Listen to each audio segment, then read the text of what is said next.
and I play the mean old producer. It's like the worst casting ever, who's like very regal and haughty, and they have to audition for me to get the money to put on the show. So the joke of it is that in the first act, I'm murdered. Oh, but no one. Amazing.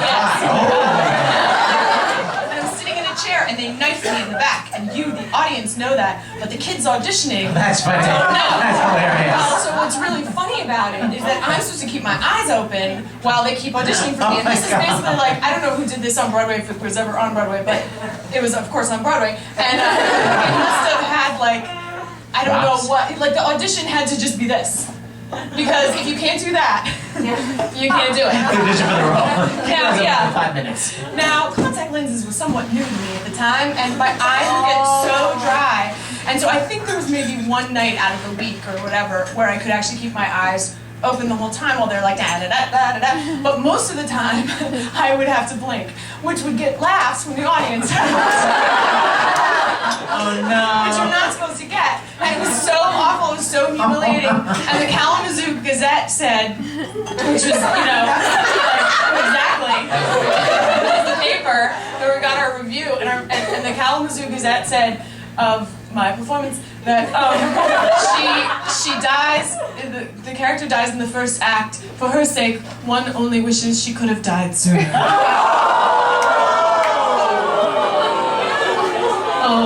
Lessons. And so the artistic director of the theater calls me into his office that morning, and he was like, laughing his ass off. And oh my God, you devastated. Oh my God, yes, it was awful, but I mean, it was all devastating, embarrassing, and hideous because I was playing Marjorie, the 50-year-old backer. I was 18. It was terrible. Yeah, I had a great wig. But so then you became equity, so you couldn't do any more non-equity gigs. I know, and then I went to grad school, so then I couldn't do any of those summer gigs that people were doing. Where'd you go to grad school? SMU. Woo! Wow. Yeah. With theater as well? It's a MFA program. So I went to Barnard undergrad and I went to SMU MFA mainly because, and actually solely because, for whatever reason they have this insane endowment, and so I got a full ride to go to school plus a stipend, which I needed badly. Can you imagine? I don't know if they do that so much anymore. And you're studying Who's acting? paying for people to become actors? I know. No one. But it wasn't directing, it was really acting? There were 10 of us in our class, and it was acting, and they had an MFA dance program, I think, too, and yeah. Anybody famous that we know about in your class? No, nobody from my class is even an actor anymore. Wow. Wowie. But, where is that, Texas or somewhere? Yeah, Dallas, Texas. So I went to college here and I started here. I mean, there were a couple of people who are definitely working, but in my class in particular, like Kathy Bates came out of that school. And Dylan Baker. Dylan Baker did? Regina Taylor.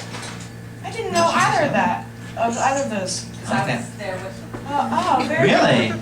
I heard the accent. Yeah. No, I don't mean to say, I mean, there's excellent people who've come out of there. It's Yeah, just definitely in heard my of it. class. Nobody. Well, in my class, I just find it interesting just in terms of like the statistics of, the business. It's just like, and there were really wonderful actors in there. It's hard to pursue and make any bucks. Yeah. So right when you graduated, is that when you got big work? What did you do?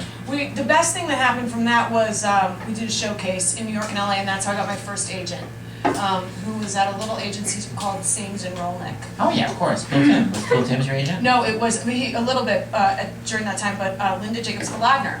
Oh, Kalodner, yes. So who had married Dave Kalodner, and she was amazing because I didn't work really for 3 years, and she just kind of kept taking me with her. Wow. When did she change agencies? You mean she would change agencies and kind of move and. What were you doing for money if you weren't working? I did start working in commercials. She got me a commercial agent, and I started working some Buckwald. Oh yeah.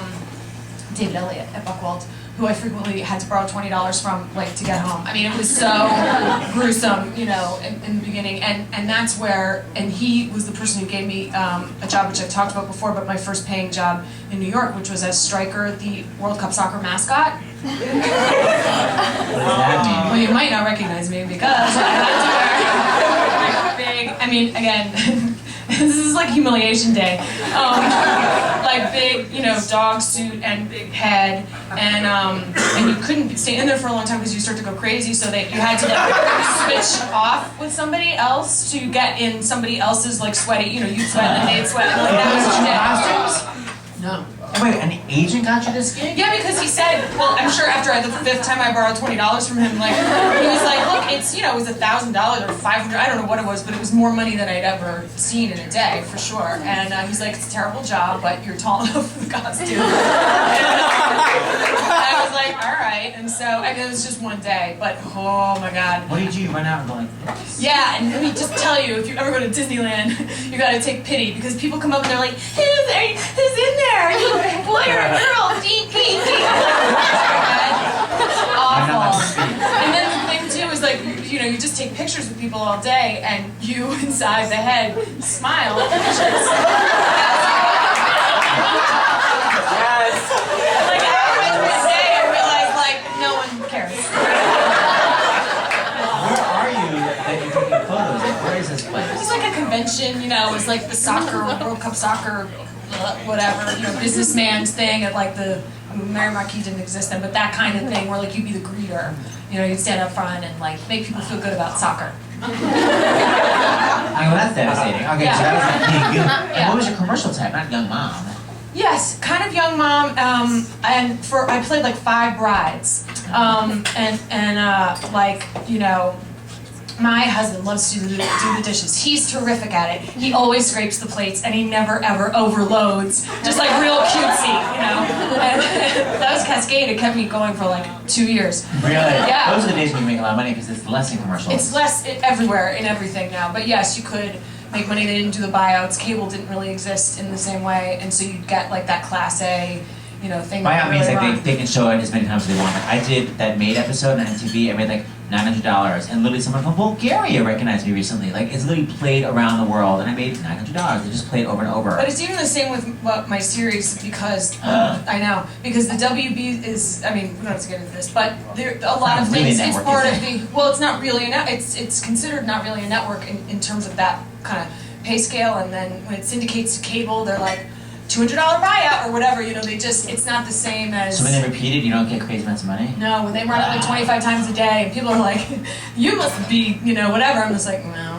I mean, it's not. It was, of course, an amazing job, but just speaking of just kind of There's current just events, money.